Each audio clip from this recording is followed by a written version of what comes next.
te comprends plus. Il fronça les sourcils. Comment ça? Que veux-tu dire? Arrête de faire semblant. Les lumières étaient éteintes. Tu étais assis là à manger. Mais quand je les ai rallumées, tu avais disparu. Et j'ai vu quelque chose ramper sur la table. Il s'approcha, feignant la surprise. Et où est cette chose alors? Je me retournai. La table était immaculée. Rien. Même en regardant en dessous. Chérie, détends-toi, dit-il d'une voix douce. Il n'y avait rien. J'ai juste fini de manger et rangé l'assiette. Peut-être que j'ai mangé trop vite. Le repas était délicieux. Tu imagines des choses. Puis il me serra dans ses bras. Des larmes coulèrent sur mes joues sans que je comprenne pourquoi.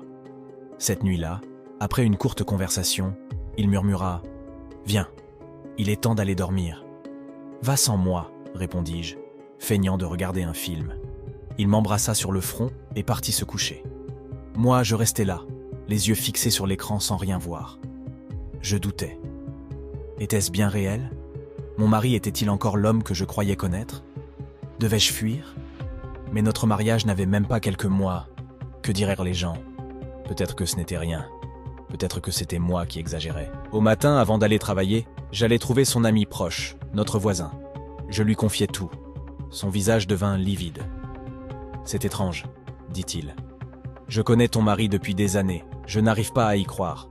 Écoute, ce soir, quand il mange, envoie-moi un message. Je viendrai.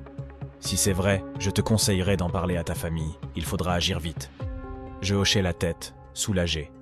Mais j'ignorais qu'il savait déjà et qu'il faisait partie de quelque chose d'encore plus sombre avec mon mari.